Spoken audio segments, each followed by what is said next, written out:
Hi guys, Ethan here from DIY Aquarium Filters, and today please ignore the background noise for a while. But yeah, it's a DIY air diffuser and a DIY air valve. Here we have just a clipper. I'll let you see from here, a clipper. And then you rubber band it, and the amount of rubber band twist you do equivalent to the amount of the bubbles you want in your tank. And for the DIY, as you can see here, for the DIY diffuser, here we have a rigid tubing connected to a tubing like this. It's just polyester tubing stuffed inside the air valve. It actually makes the air very it actually filters the air as well.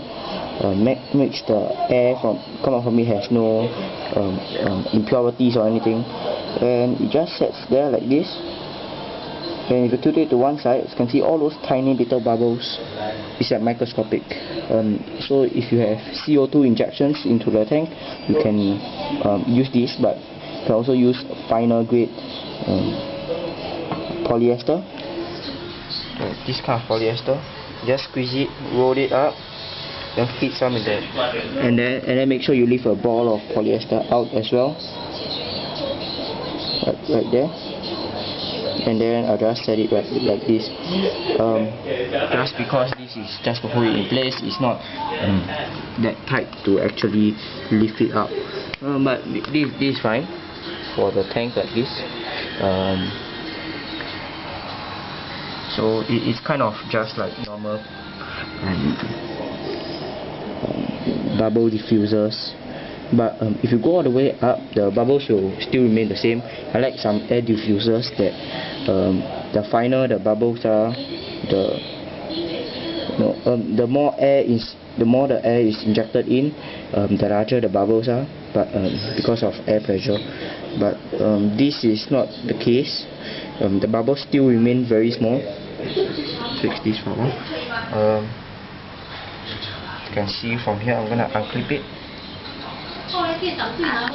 The bubble is actually bigger a little bit, but it still remains quite small as a bubble diffuser.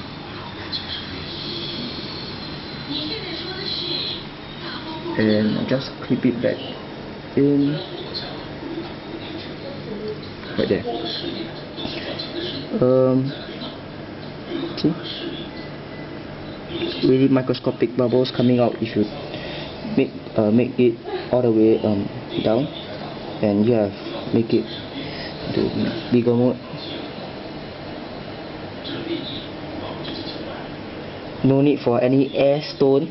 It's just some polyester stuffed into that tubing. You can use flexible tubing as well, and you don't need to buy any metal valves. You just need a clipper and a rubber band wrapped around it. So yeah, that's about it.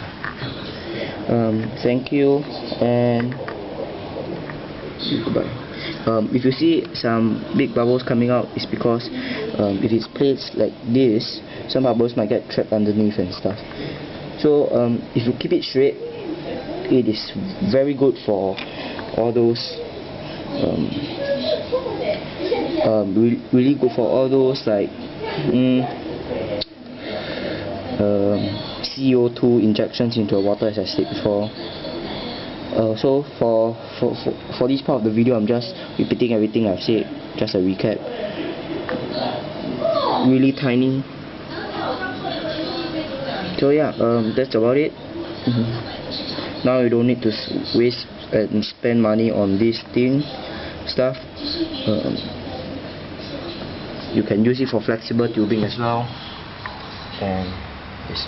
So yeah, that's about it. Thank you and goodbye.